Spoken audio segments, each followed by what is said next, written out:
What's up guys? Welcome back again to my YouTube channel. So ang gagawin po natin ngayon ay gigitarahan natin o ituturo ko sa inyo kung paano gitarahan ang kantang Diyos Ka Sa Amin by Hope Filipino Worship. So ang gagamitin chords ko nito ay key of D. So meron po tayong D, F sharp minor, G, then A. So yan lang yung apat na chords na tatandaan natin pag tutugtugin natin yung kantang Diyos Ka Sa Amin by Hope Filipino Worship. Meron po tayong D, F sharp minor, G, then lastly is A. So simulan natin sa pag-intro. Then yung intro ay ganito po siya.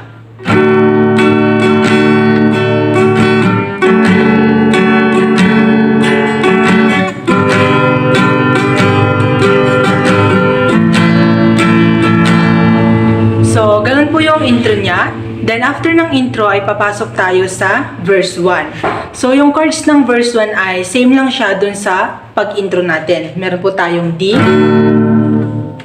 F sharp minor, G, then A. So, simulan natin sa pag-intro.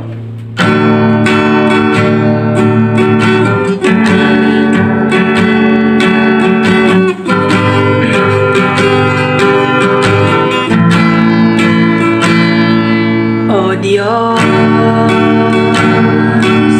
Ikaw ang tunay na dakila sa mundo. Ikaw ang haring nagmahal ng tulad ko. Ginawa mo lahat, pag-ibig mo ay tapat at after ng verse 1 ay papasok agad tayo sa verse 2. So, sa verse 2 ay same lang po siya doon sa chords ng verse 1. Meron po tayong D, F sharp minor, G, A. So, simulan natin sa pag-intro tapos papasok tayo sa verse 2.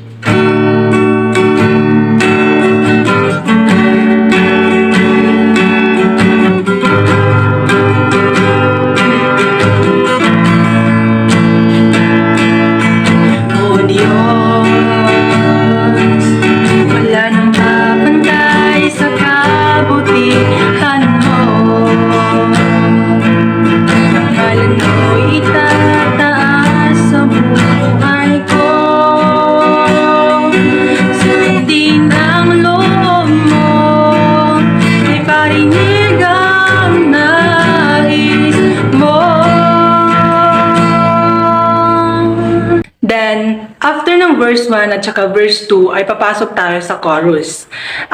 Sa kantang ito pala, meron po siyang dalawang chorus. Chorus 1 and chorus 2. So, papasok muna tayo sa chorus 1, then sunod ang chorus 2. So, sa chorus 1, gagamit tayo ng D,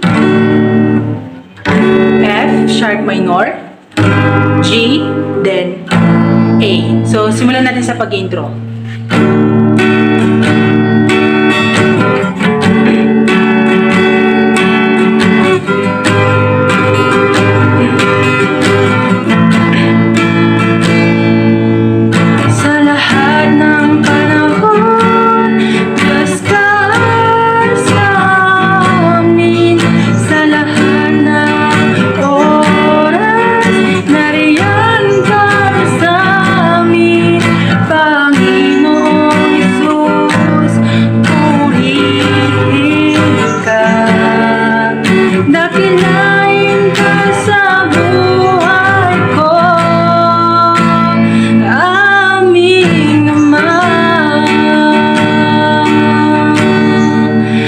After ng chorus 1 ay papasok agad tayo sa chorus 2. So, same lang siya sa chords ng chorus 1. Meron tayong D, F sharp minor, G, then A.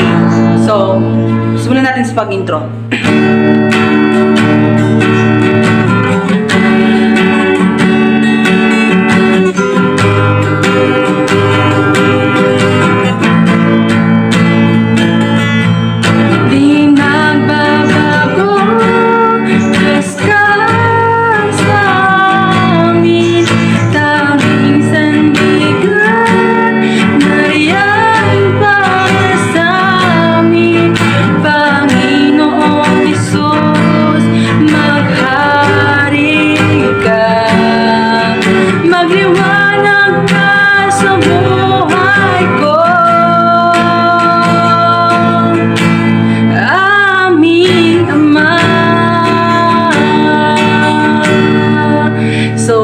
lang po yung chords na tatandaan natin na pagtutugtugin natin ang kantang Diyos Ka Sa Amin by Hope Filipino Worship. So tara, tugtugin natin ng buo. Simulan natin sa pag-intro.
So, ganun lang po siya kadaling gitarahan pag gagamitin natin yung chords na D. So, disclaimer lang po, ako po ay isang baguhan lamang na naggigitara, but for the glory of God, and gusto ko pong i-share yung thoughts ng kantang ito. So, pag bago po kayo sa channel ko, please like and subscribe, and thank you and God bless. Bye-bye!